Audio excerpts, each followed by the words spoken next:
మాకు ప్రజాదరణ లేదు, అందుకే మేము ఇక్కడ దౌర్జన్య దాదాగిరి ప్రదర్శిస్తాం, రాబోయే రోజుల్లో కూడా ఇలానే వ్యవహరిస్తామని బాహాటంగా ప్రకటిస్తున్నాడు టీడీపీ నేత బీటెక్ రవి.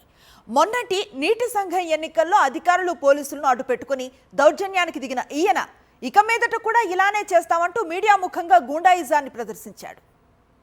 రాజకీయంగా ఎంతటి ప్రభంజనం వచ్చినా పులివెందుల ప్రజలు వైఎస్ కుటుంబానికే అండగా నిలుస్తారు. 1983 ఎన్టీఆర్ ప్రభంజనంలోనూ అక్కడ టీడీపీ గెలవలేదు. దీంతో అక్కడ ప్రజాదరణ పొందలేమని గ్రహించిన టీడీపీ నేతలు దౌర్జన్యాలకు దిగుతున్నారు. అధికారాన్ని అడ్డుపెట్టుకుని నియోజకవర్గంలో గూండాయిజాన్ని పెంచి పోషిస్తున్నారు. మొన్నటి నీటి సంఘం ఎన్నికల్లో నో డ్యూస్ సర్టిఫికెట్ ఇవ్వకుండా అధికారులను అడ్డుకొని నో డ్యూస్ సర్టిఫికెట్ కోసం వచ్చిన వారిపై దాడి చేసి ఆ స్థానాలను టీడీపీకి ఏకగ్రీవం చేసుకున్నారు. పోటీ చేస్తే కేసులు పెడతామంటూ పోలీసులతో ఫోన్లు చేయించి బెదిరింపులకు దిగారు.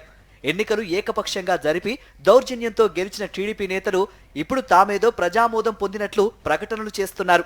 మరో అడుగు ముందుకేసి తాము దౌర్జన్యాలతోనే గెలిచామని, రాబోయే రోజుల్లోనూ ఇలాగే వ్యవహరిస్తామని బాహటంగానే ప్రకటిస్తున్నారు. ఎస్, మేము మీరు చెప్పిన దాంట్లో ఇది తప్ప గొప్పని కాదు. ఎస్, మేము చేసినాం, మేము చేస్తాం కూడా.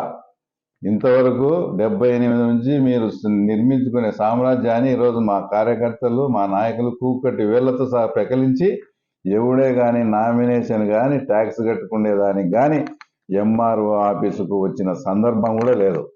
ఒక్కసారి ఇక్కడ ఇదంతా ఎవరు పోటీ చేసేదానికి కూడా ఎవరు కూడా రాలేదు. కాబట్టి ప్రజల మద్దతు కూడగట్టలేక అధికారులను అడ్డం పెట్టుకుని ప్రత్యర్థుల నుంచి నామినేషన్లు రాకుండా చేసి గెలిచిన ఈ గెలుపు ఒక గెలుపేనా అనేది వైఎస్ఆర్సీపీ నేతల ప్రశ్న. నీటి సంఘాల ఎన్నికల్లో ఒక్క వైఎస్ఆర్సీపీ నేతకి కూడా నో డ్యూస్ సర్టిఫికెట్ ఇవ్వలేదు. అసలు ఇచ్చే అధికారులనే కిడ్నాప్ చేశారు.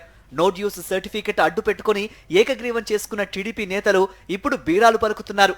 ఇలాంటి చేతగాని రాజకీయాలు చేసి గొప్పలు చెప్పుకోవడం వారికే చెల్లిందని అన్నారు ఎంపీ అవినాష్ రెడ్డి. ఈ సాగునీటి సంఘం ఎన్నికలు ఎంత అప్రజాస్వామ్యబద్ధంగా జరిగాయనేది గడిచిన 2-3 రోజులుగా జరుగుతున్న పరిణామాలు మీ అందరూ కూడా చూస్తూ ఉన్నారు. 2 రోజుల పాటు వీఆర్ఓలు అందరినీ మండల ఆఫీసులో పెట్టుకోవాల్సిన అవసరం ఏముంది అని చెప్పి మిమ్మల్ని అడుగుతా ఉన్నా. బయట పోలీసులను అడ్డు పెట్టుకొని ఏ ఒక్క వైఎస్ఆర్ కాంగ్రెస్ పార్టీ నాయకుడు, ఏ ఒక్క రైతు లోపలికి వెళ్లకుండా అడ్డుకొని దీన్ని రాజకీయం అంటారా? ఇది చేతకాని దద్దమ్మలు చేసే రాజకీయం. ఇది అధికారాన్ని అడ్డుపెట్టుకుని మీడియాపై, నేతలపై దాడి చేసి ఎవరూ ఎన్నికల్లో పాల్గొనకుండా చేసి ఇప్పుడు తామేదో గొప్ప విజయం సాధించామని టీడీపీ నేతలు చెప్పుకుంటున్నారు.